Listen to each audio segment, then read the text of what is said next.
The following is a Podcast One Minnesota production. For those who simply can't get enough talk about the Vikings, we present Bonus Chatter. Bonus chatter about your favorite team that's unscripted, unfiltered, and uninterrupted. This is another edition of 1500 ESPN's Purple Podcast. Well, welcome to another episode of the Purple Podcast. Matthew Collar here, and joining me from Pro Football Focus is Eric Eager. Eric, how are you? I'm well. How about you? I'm doing great, and before we get going, I have something to announce to our listeners that throughout the season, we've worked out a deal, 1500 ESPN, to have Pro Football Focus personalities, not just Eric, but also people like Sam Monson that you might know comes on the station, Mike Renner, who you might know from The Bachelorette. If you don't know that joke, look it up. So anyway, Pro Football Focus personalities will be appearing on a weekly basis throughout the NFL season on the Mackey and Judd show, on this podcast, on our Saturday show. So very excited about that. And Eric and I are kind of getting started early here with some off-season talk because I read something pretty interesting from an anonymous NFL executive, Eric, and I wanted to look into it. The executive told Mike Sando of ESPN that Kirk Cousins is not a finisher. The exact quote is, he was not a finisher at Michigan State, and he's not a finisher in the league. And so I wanted to look into that, but before I get into some of the numbers with you on whether someone is a finisher and how we might define that, how does that comment strike you when you first see it, that another NFL executive would say that about Kirk Cousins?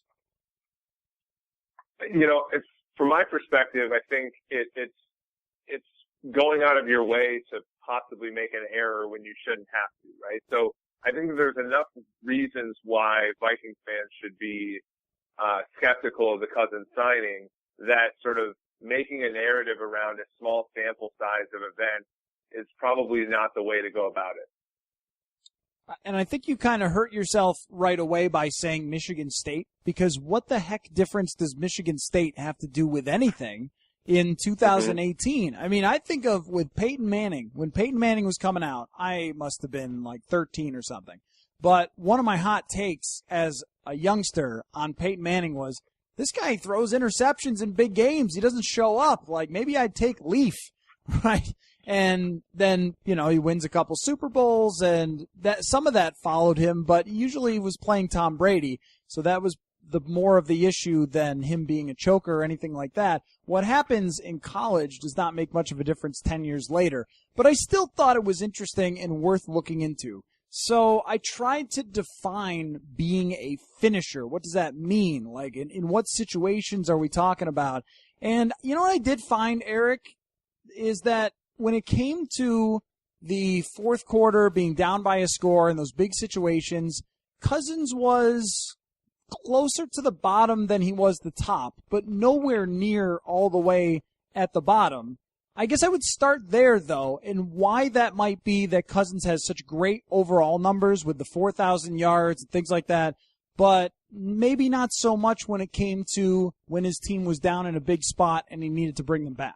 Yeah, and I think a lot of that has to do with some of the, you know, the things that are stable at the quarterback position being sort of highlighted in those situations. So when you're down, you know, like let's say that you're down a score in the fourth quarter, you're not going to be using play action as much, or if you do, it's not going to hold the defense as much as it would in the first two third quarters. We know that Kirk Cousins has done terrifically with play action. We know he does really well with multiple tight end sets and everything.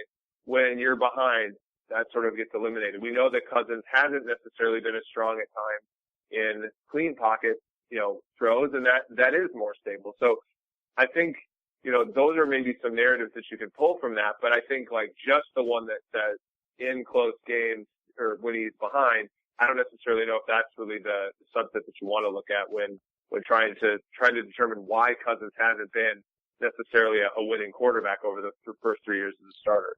Right. He's only got 190 passes in those situations, and that's toward the higher end. And if you think about 190 passes, that's about a third of what he would have in one regular season. And even one regular season can tell us some lies about what kind of quarterback somebody is. But I'll give you some of the numbers. Ben Roethlisberger was the best in those spots. He had a 121 quarterback rating, right up there with him. Russell Wilson, Andrew Luck, Tom Brady, Drew Brees. It seems like when you're talking about how those top quarterbacks can make those throws when they don't have play action or they don't have two tight ends and the other team knows what's coming and can play some form of drop zone type of defense, that it's no surprise that the Hall of Fame quarterbacks are going to be better.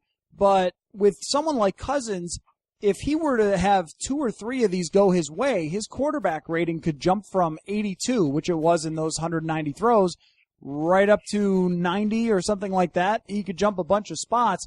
It seems like there's a bunch of quarterbacks in the middle. Andy Dalton is in this range. Marcus Mariota, Phillip Rivers is there. Then there's some at the bottom like Blake Bortles, who never comes through in these spots. And there's the very top in Russell Wilson. What I'm trying to figure out, though, Eric, is how do we know where within that middle that Kirk Cousins ranks, I guess, at this specific skill and overall? Like, there's a lot of quarterbacks in that spot, in that somewhere between, maybe 7th best quarterback and 17th best quarterback. How do we figure out where he should sit? Yeah, and I think that you also, brought up a confounder there, too, is that Cousins is taking a lot of snaps in these situations because some of the teams he's had to face over the course of his career are better than his team. So, because he might have that low 80s passer rating, as you said, because he's facing better defenses, because when he faces better defenses, his team happens to be behind in the fourth quarter, whereas a team like Pittsburgh or, Seattle, something like that, when, Wilson is, rarely, if ever, behind, and when he is, his team is probably still better than the team that's beating him at the time. It's just they happen to be behind, in that situation. So I think that there's a lot of things to shake out there. And I think when you're looking at Cousins, because he's not, 2 standard deviations below his normal performance in those situations, because he's not the worst in the league at something or the best in the league at something, I think I would more or less default to who he is on almost all of his throws, or if we want to subset further, who he is on 3rd and long, or who he is on clean pocket passes. And in that case, he's exactly as you said. He's anywhere from maybe the 10th best quarterback in the league to like the 20th best quarterback in the league. And at any given season, supporting cast, situational, things, he can be 10th or 20th. They're just sort of one of those players. And another factor with trying to look into that, which I found interesting, is just that he had a lot of game-winning drives over the last 2 years, but sometimes they just required a field goal. And, so that's not going to really help the quarterback rating if he has a game-winning drive that leads to a field goal as opposed to a touchdown, but that's what was required at the time, including a fourth quarter win against the Vikings where Sam Bradford helped him out with a late-game pick, and that's where a lot of these things get really muddy. But something that one of your cohorts brought up about Cousins and being a finisher that I found particularly interesting, and I'm wondering about its sustainability, is his performance in the red zone. That he was one of the lower-ranked quarterbacks in red zone accuracy by Pro Football Focus, and his red zone statistics are nowhere close to as good as what Case Keenum had last year, and this is not just for one season, but the last 2 years he struggled in the red zone. How much can we really look into that as a sample size and what that might mean about Cousins? Yeah, so if you just look, for example, at all of a quarterback's throws, a Pro Football Focus grade for snap or even like completion percentage and things like that, that's, about 2.5 times more stable year to year than how a quarterback performs in the red zone. So oftentimes, you're talking about something that can wade for 2 years before it comes back to the pack. So for example, a guy in our sample have 300 throws in general, but only like 50 throws in the red zone. So you put 2 of those seasons together, you're only talking about a third of the season in total. So a lot of that I would consider sort of variance, is simply random factors that have something to do with the fact that Josh Doxson isn't necessarily the player that the Vikings or the Redskins thought he was going to be, or somebody like Jordan Reed being injured in 2016 and 17, and him being brilliant in 2015 not necessarily having a running back that can push the ball over the goal line and that kind of thing. I think those are much more, you can probably explain more with those sort of situations than just that, Cousins is poor in the red zone, because as we've seen with our statistics, it's not particularly a stable thing to be looking at. Well, Case Keenum is a really good example of this, too, because he went 34 for 54, 15 touchdowns, 0 picks inside the 20 last year. The year before, he went 19 for 41 with 6 touchdowns and an interception. And, of course, he was playing under Jeff Fisher with a bad offensive line, with no weapons on that team that had to be completely revamped in order to be a contender. But with the Vikings, they not only had all these weapons, but they also had Pat Shurmur as your play caller, and Shurmur did a tremendous job dialing things up. I don't know how many times Case Keenum was throwing to somebody standing wide open in the red zone, which is no easy task, and that's something that we don't really know how John DeFilippo is going to do as an offensive coordinator. He was only an OC once before in 2015, so how is he going to be when it comes to the red zone play calling? That's where it seems like you get more out of your quarterback, is just how good your play caller is, isn't it? Yeah, and we saw with the Vikings, with 2016 when they were transitioning from Turner to Shurmur, and how difficult it was for them to score touchdowns in the red zone. It does have a lot to do with sort of how you leverage your talent, how comfortable your quarterback is, how much better your offensive line can be. So I think with Cousins, it's going to be one of those things where he, how does he, mesh with Kyle Rudolph in the red zone? Adam Thielen, Stephon Diggs, neither of them are particularly big, but both of them can get open. So can Cousins hit them? And then, how Dalvin Cook figures into it. I think that's going to be there's going to be a lot more to that than looking at Cousins' statistics in the red zone saying, oh, he's just a bum inside the 20. It's probably more, it's probably going to be one of those things where we just have to say something like, well, it's going to be a big question mark about how he does in the red zone as opposed to, in between the 20s. I think we know far more about how good he is. So I tried one more situation. I've got the down in the fourth quarter situation, and there's not a ton we could take out of that aside from saying, yep, he indeed is not Tom Brady, which we already knew. And the red zone will be very interesting to watch, to see if it's a trend or if it was more based on supporting cast of play calling. The other one was sticking a dagger in teams. That Cousins really didn't do that very well. When his team got up, he was just okay. It was a 92 quarterback rating, which was just all right, but there were much better quarterbacks, especially Drew Brees. Not shockingly, Drew Brees, but there were much better quarterbacks when their teams got ahead of continuing to stay aggressive. But, I've really been fascinated by this when it comes to theory on how aggressively teams played, because looking at someone like Philadelphia, they are a team that if they're up, they're going to remain aggressive and continue to call plays in a similar way, where we see a lot of teams back into a hole. And there was a really fascinating thread on Twitter by a guy named Warren Sharp about the Indianapolis Colts, how they had a lot of leads last year and a lot of opportunities to win, and then they just holed up and ran the ball and made bad decisions and ended up botching a bunch of games and letting teams come back. So when I think of that, when I think of sticking a dagger in teams, I think a lot of it depends on just how aggressive your head coach is willing to be. Yeah, and I think to just the right perspective. So I think the Super Bowl brings, I think, to me, the best perspective of what your mentality needs to be. The Eagles got up 15-3 on the Patriots, and you can tell in their offensive philosophy that they knew that 15 points is not going to be enough to win the game, right? They were shooting for the 40-41 that they needed to win the game. So it didn't matter that the Patriots only had 3 at the time. They wanted to make sure that they could move out ahead. For another example is Jacksonville in the AFC Championship game. They're up 14-10 going into the half, and they take knees, right? Because they think, maybe 14 is going to be enough. They're making an edge with that.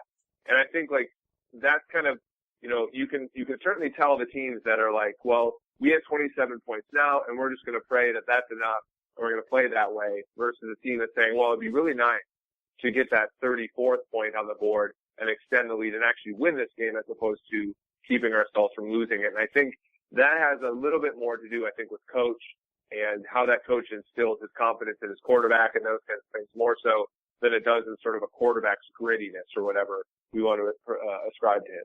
It's almost like some of these coaches don't think of things as far as their probability to win.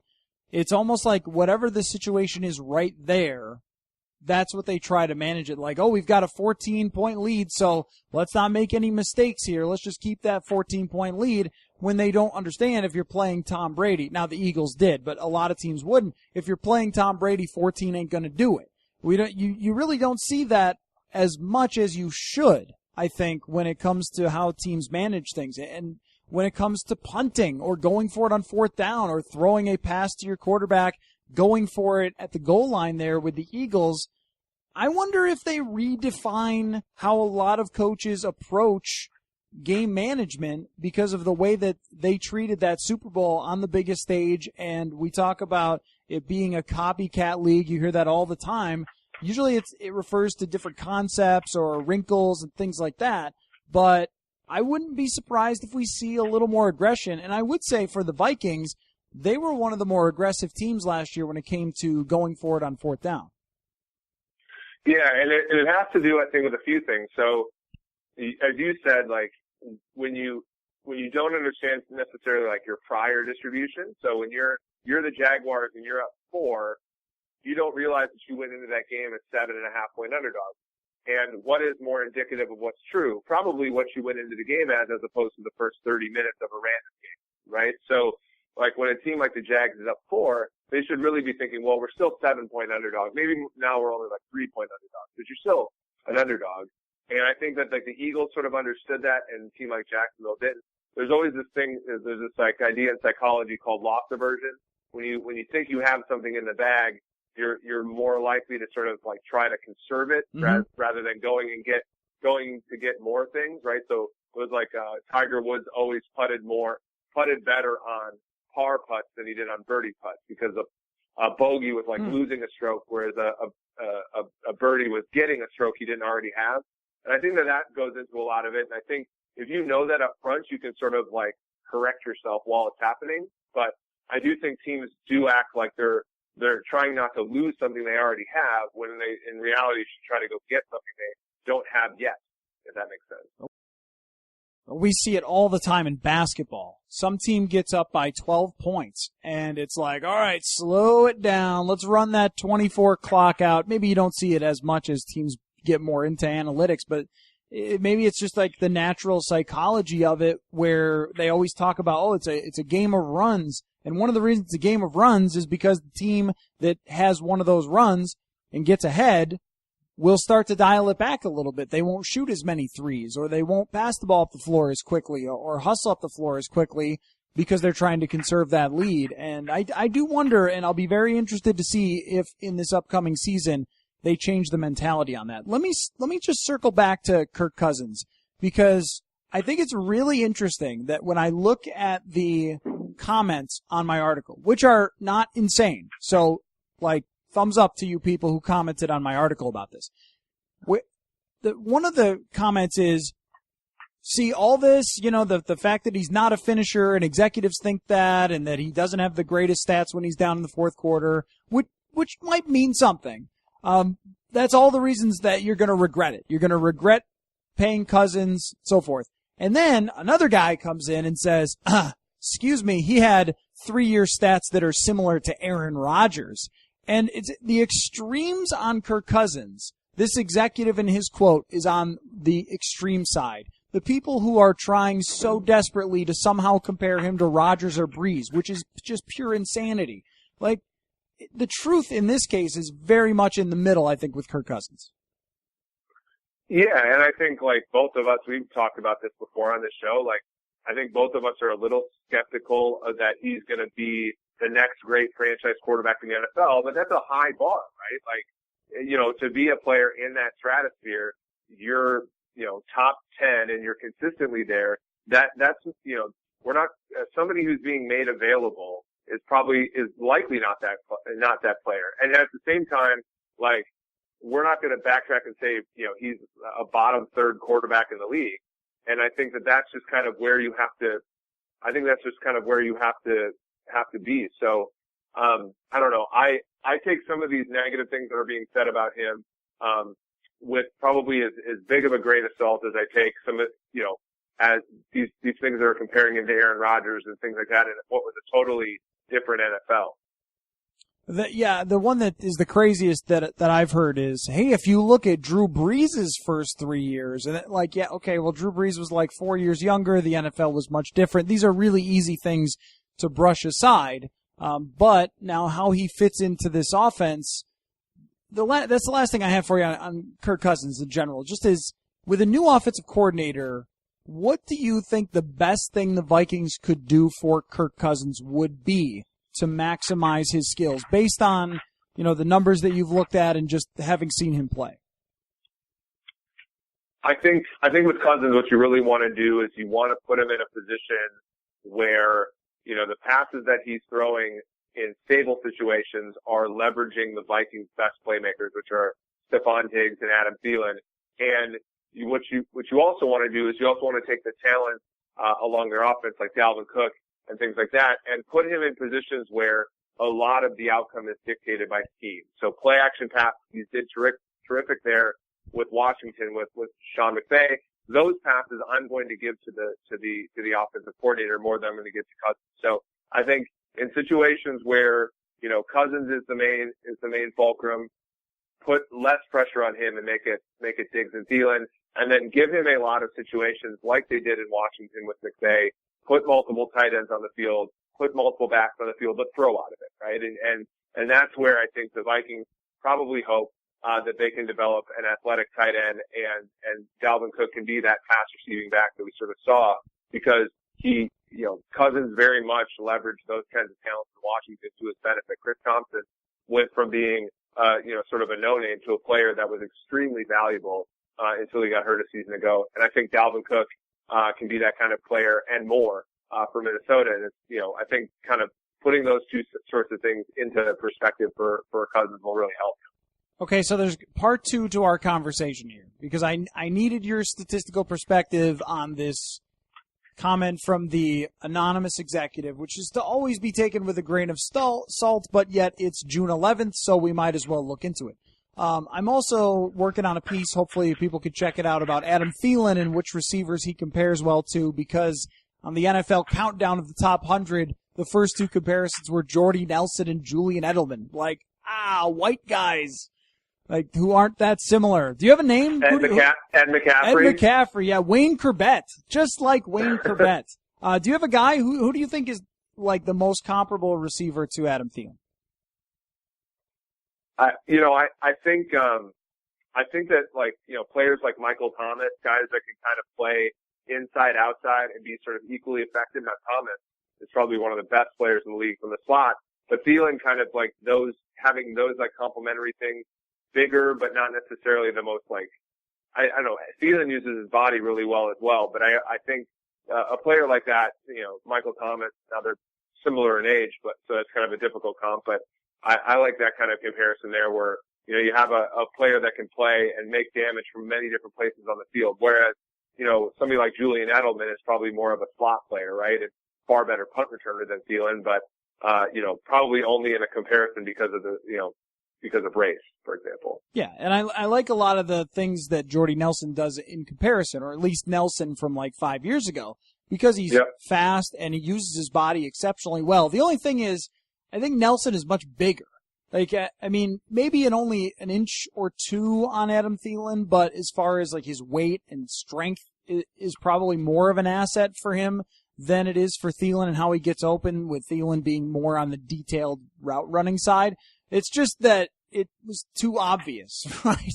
Okay, you should really go with the Daryl Morey rule. That's the GM of the Houston Rockets. Yeah. And try not to compare someone to someone of the same race, because then you end up making more mistakes that way. So my guy for this, what do you think of Keenan Allen? Even though I think Thielen is a better deep threat and is, is faster, they get open because of their detailed route running and great hands. Yeah, and I think so. Allen being 6'2", 210, Thomas 6'3", 210, Thielen about 6'3", 200. I like Keenan Allen, very much. He exploded on the scene back after a couple of years of injury last year. I like that comp a lot. I like Keenan Allen also as a comparison with Stephon Diggs, right? In that sort of, I think Diggs is probably on a different caliber in terms of route running, than Thielen. And I think sort of, Allen sort of splits the difference between Thielen and Diggs there. Being a little bit bigger, but also a very, very, slick route runner.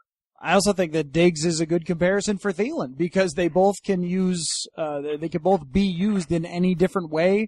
They have great hands. They could go deep. They could play in the slot. They basically switched roles from 2016 to 2017 and were equally as good at being, whether it's outside or inside and, winning contested catches. Diggs was the best in the league at that.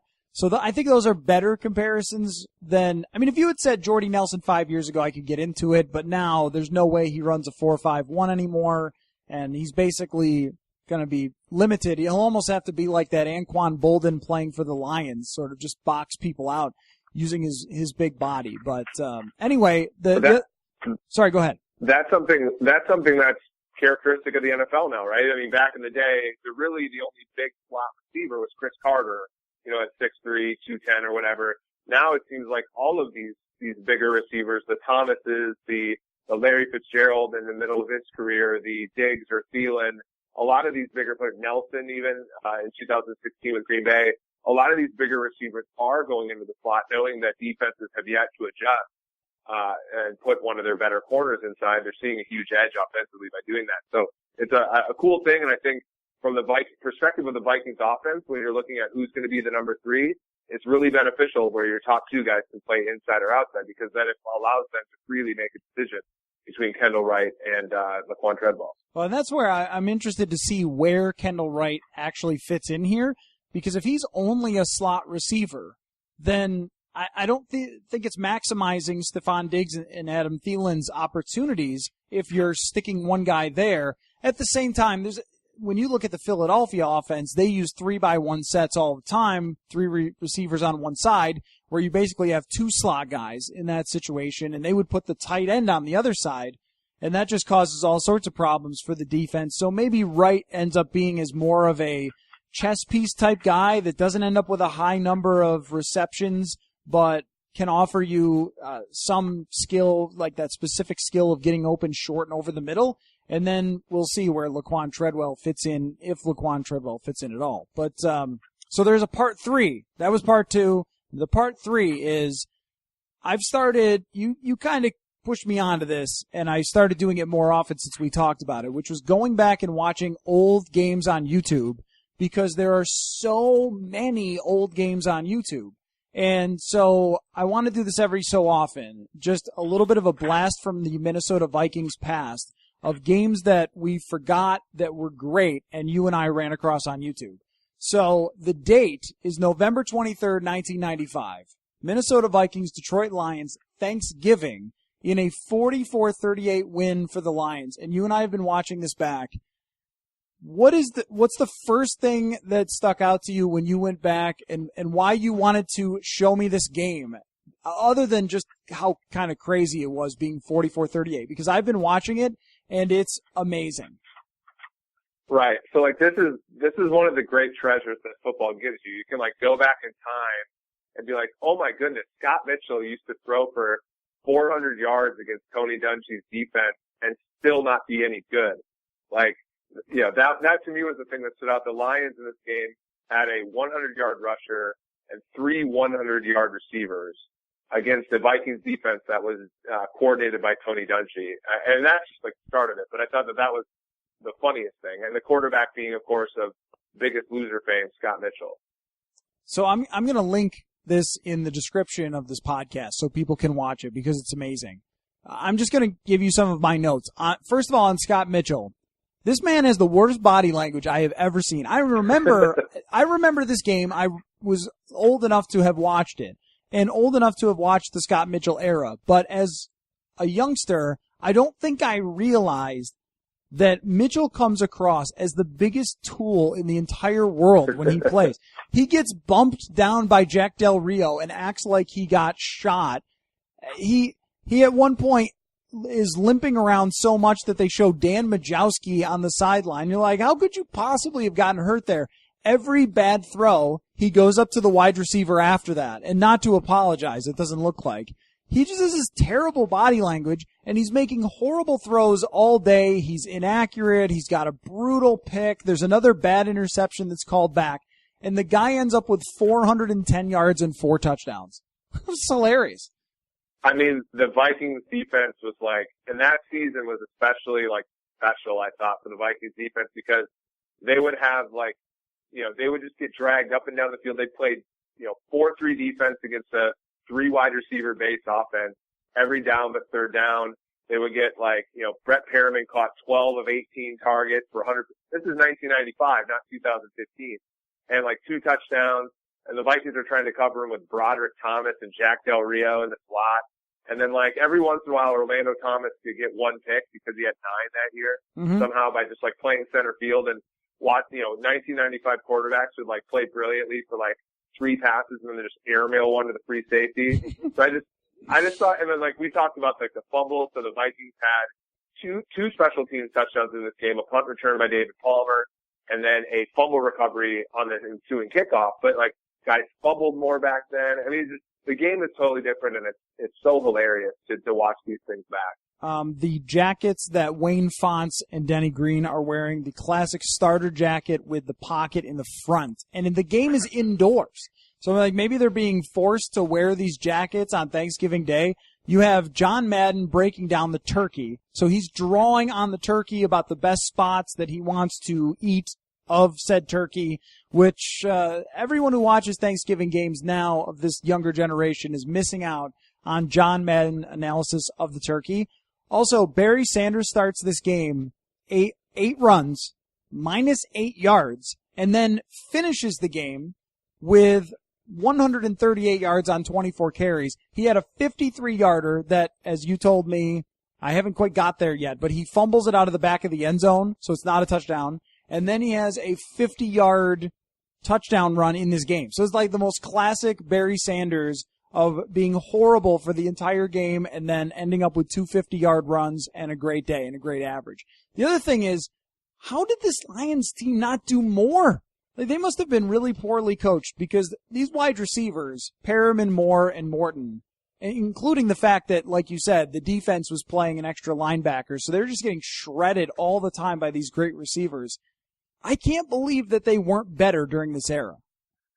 Well, and so this is the year Detroit started 3-6, and then every single year Wayne Fonts was like on the edge of getting fired, and then they would go on like some run, but they lost their playoff game on the road against Philadelphia 58-37, and it wasn't really that close. I think the game was like 51-7, and then Don Mikowski came in and just started throwing his touchdown passes to Herman Moore. But yeah, I think that, this is the kind of thing where it's like when your quarterback Scott Mitchell, you can only go so far no matter how good the supporting cast is. Maybe that's Scott Mitchell, one of the last like free agent starting quarterbacks that was like a big name. Maybe Vikings fans can take solace or be scared of that. But it's sort of an interesting feeling on teams with that kind of player at the QB spot. Couple other things before we wrap up, my observations. Amp Lee and Jake Reed, very good players. They were really good. Like, Amp Lee's coming out of the backfield running screens. He gets 9 catches in this game.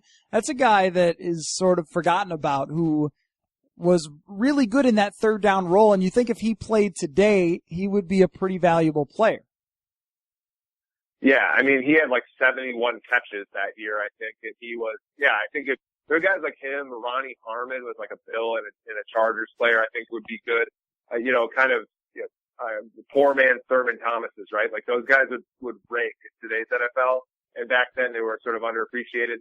Jake Reed was a player that I think a lot of Vikings fans don't quite remember being as good as he really was. But Jake Reed had 4 1,000-yard receiving seasons as the number 2 to Chris Carter before Randy Moss showed up. In this game, he had like 6 catches for $149 and a touchdown. I think he had an 80-yarder called back earlier in the game too. So he was very good. And Warren Moon, I think, Hall of Fame quarterback, obviously, but I think I underestimated like how pretty of a pass he threw. Because he was one of the best arms. I think he was 39 in this game. So still throwing just like lasers all over the place. So again, I think that Vikings fans are pretty spoiled by some passing games in the 90s. Yeah, he had a 55-yard touchdown to Jake Reed. The throw was actually a little behind Reed in that one because the defender fell down and he just had to launch it out there as fast as he could. On the David Palmer punt return, Mark Royals is the punter, and his attempt at a tackle is worth watching the entire video on its own because he just falls down. And that's one of the funny things, like the shoulder pads for some guys are twice as big as they needed to be. The punters all weighed 164 pounds, and now they're like jacked and they work out all off season. Like, how much was Mark Royals like lifting weights? I'm going to guess not a whole lot. They used to argue, like, oh, he's got to stay flexible. Like, oh, okay. So that's why he doesn't lift any weights, huh? But anyway. But on the other side of that, Jason Hansen, the Lions place kicker, he was a beast. Absolutely drilled Kadri Ismail on a kickoff return. Yes. Where Kadri runs it back about 50 yards and Jason Hansen probably, I think he would have made Trey Waynes blush. Subtly a great player in the NFL, Jason Hansen. Like a great kicker, had amazing range. I remember on Madden 64, he has 99 power, and then that tackle just makes him a boss. So this game is amazing, and if you want to go back and watch it, you really should. And we're going to take a look at some of these just to remember some great Vikings of the past. I mean, Scotty Graham carried the ball 6 times for 22 yards in this game. I have no recollection whatsoever of a football player named Scotty Graham, but he was in this game and he was getting the football, so that's one of the most fun parts of this. Robert Porcher, how good he was. Some of those interior linemen for the Vikings. I mean, you mentioned to me that this is Jack Del Rio's last game. It's great. So I hope that people like going down memory lane a little bit and having a little fun with this. And Eric, I look forward to you and I talking pretty often throughout the season since we have this new deal with PFF. Can't wait. Can't wait. Was that Bart Scott? Bart Scott, man. Bart Scott. All right. Mini camps coming up this week, and so Courtney Cronin and I will have a lot of coverage there. Also, we'll keep the interesting guests rolling on in from random backup quarterbacks to whoever else I can dig up that I think you guys will enjoy. So thank you all for listening, as usual, to the Purple Podcast.